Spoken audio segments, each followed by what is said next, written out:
Hey guys, welcome to part 15. This will be the final part of our series covering the actual text of the FDCPA. And rather than putting it on PowerPoint, I'm just going to look here at the FTC site and we'll just go through the remaining sections. Now, they do list the sections as we've been classifying them. 15 USC 1692M, as in Mary, is where we'll start. But you can see the FTC kind of uses a little bit different numbering system. And I will say this before we jump right into this.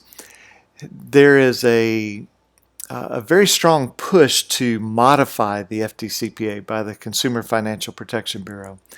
And at the time I'm recording this video, which is August 10th, there's still about a month or so, I believe, for people to make some comments on the proposed changes.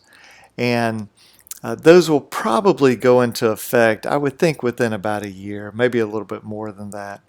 And some pretty significant changes, and I'll probably do some videos on those proposed changes.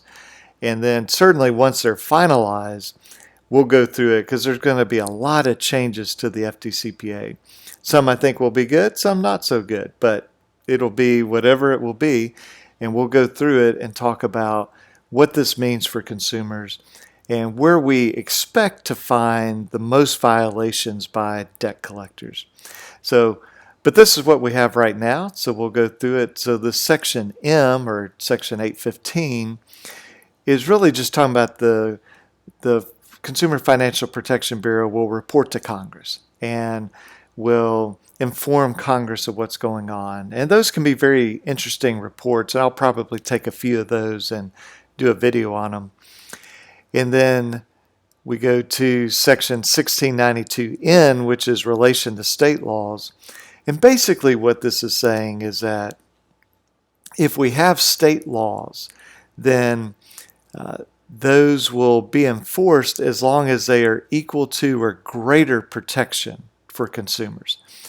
So it says, except to the extent the laws are inconsistent, then only to the extent of inconsistency. And so it's saying, a debt collector, you've got to comply with state laws unless it's inconsistent. Well, how do we know it's inconsistent? Well, if the protection is less than what's provided here. So let me just read this so it'll make sense. Purposes of this section of state law is not inconsistent. So in other words, it is consistent with this chapter if the protection affords is greater than this chapter. So what it means is if you're in Florida and the Florida version of the FDCPA gives you greater protection, well then that law is not inconsistent. So a debt collector must comply with that. Now if you're in a state where it allows the debt collector to do more things to consumers and provides less protection to consumers, then that law would be inconsistent. So this next one, exemption for state regulation, is saying that the Bureau can decide, well, a state is regulating debt collectors about the same way, and so they can just follow that. We don't really see these come up in our everyday practice.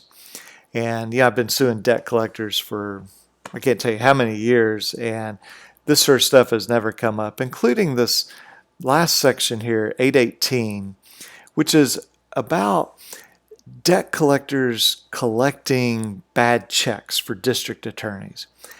And it's got some convoluted wording, and when this first came out, we saw more of this, both in Alabama and other states where lawyers will bring us in to help them with cases. But I just don't see it anymore. And it may be that it's everywhere but where I am, but it just, as a practical matter, doesn't seem to be that important. And it's worded in a little bit convoluted way. So you start off, certain private entities subject to paragraph 2, which is right here. A private entity, so just think debt collector, shall be excluded from the definition of a debt collector. Well, how do we know what a definition of a debt collector is?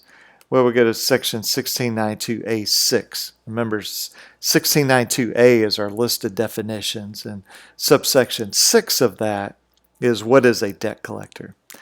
And so it says, even though you fit the definition of a debt collector, we're going to exclude you from it if you're in a program under paragraph 2A and you're doing a contract under paragraph 2B. So what is that? Well, we look here at conditions of applicability.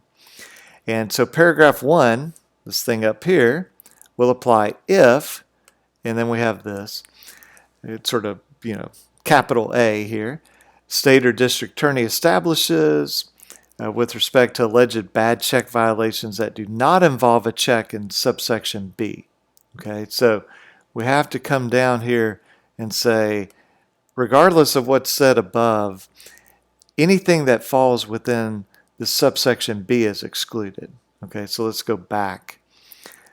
So, do not involve a check involved in subsection B, a pretrial diversion program for alleged bad check offenders who agree to voluntarily participate in such program and avoid criminal prosecution.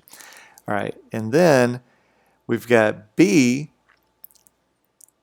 which is private entity that operates under the control of the state or district attorney, and C, they're performing the duties, and then it goes on, you got to comply with the laws of the state, the terms of the contract, you don't exercise independent prosecutor, that's a hard word to say on a Saturday morning, prosecutorial discretion, and then again, just all these details here, and this is kind of the important part here. Initial written communication that, look, if they're saying we think you violate it, you have the ability to dispute it.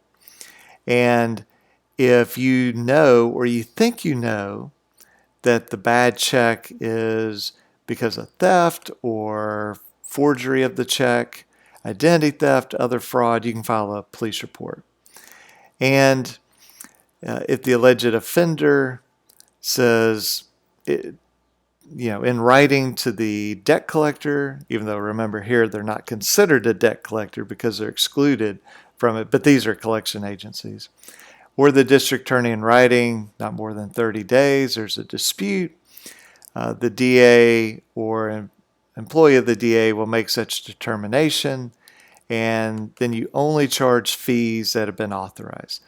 So again, it's kind of convoluted mess, but here's the important part, because this is where we would normally see a lot of abuse. We're going to exclude checks that either they know on the front end or they find out to be, once they start collecting them, that here's the first one. It's a post-dated check given on a payday loan, or even if it's not called a payday loan, if it's a similar transaction, where the person receiving the check knew there were insufficient funds, which is kind of the point of a lot of the way payday loans, at least from time to time, operate. They say, give me a post-dated check. Well, you can't then try to have the person prosecuted for that, okay, at least under this section. And the other place would be a stop payment, where, maybe you buy something and it turns out you were defrauded, or you pay a contractor to come do work on your house, and they show up to get the check and they never show up again. Well, you stop payment on it. Well, you shouldn't be dealing with some debt collector hounding you for that when you had a good faith basis to stop it. Another situation would be a check's dishonored because your account's adjusted without notice at the time that you made the check. Okay, so you've got $1,000, you write a check for $500, and then without warning, your financial institution says, "Oh, we made a mistake 2 months ago, and we've got to hit your account for $990, and now your $500 check bounces." Well, that's not what we're talking about here. Or partial payment where the person had previously accepted a partial payment, or a check that was written by somebody not competent, not legal age. All these would be excluded. And then finally, a check that's involving a transaction that's illegal. So if any of these things apply, so if I can get this to highlight, all of these things, it's not going to be covered by this. So if a debt collector is collecting it, even if they're working for the DA, blah, blah, blah, Well, they don't get the protection of this section because the check is excluded. And then here we have a list of definitions under this particular section. So state or district attorney, it's what you would think it would be. A check is saying, go look at this for the official definition of a check. A bad check is whatever the state criminal law defines as a bad check, dishonored type check. And then the very last part of the FDCPA is just the section, 8, 9, 10, when does it apply? Okay. And so this has been around for quite a while. You can see here, this kind of gives you the history. So enacted in 77, some changes in 86, 89, 91, 2, 5, 6, 2006, 2010. And here we are in 2019, and probably by 2020, maybe 2021 at the latest, there'll be a major overhaul of the FDCPA. And just to give you a little preview of that, a lot of it's going to involve giving debt collectors permission to text you, to email you, and putting some hard limits on how many times they can call you, how many times they can talk to you during, say, a 7-day time period. And some of these rules, I think, as I mentioned before, are helpful to consumers and some are not helpful. The theory behind it is to make communication more fit with our modern times, okay? And to put some hard limits on how many times they can call you. Now, a lot of people on sort of my side of the world helping consumers look at this and say it's way too many calls that they're proposing. On the debt collector side, they say it's not enough calls.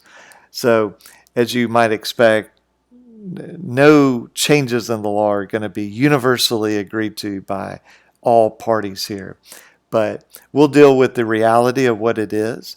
And I can tell you this, that the debt collectors, no matter what the law is, they will go right up to the edge. And I think I did a video on this one time. It's okay if debt collectors go right up to the edge.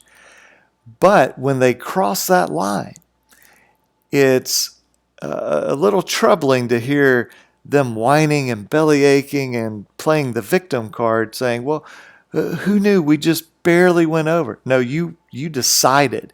You made an intentional decision to go right up to the line.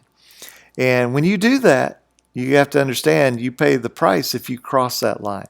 If I build a structure on my property and I go right up to my property line, well, I'm taking the chance I may be wrong.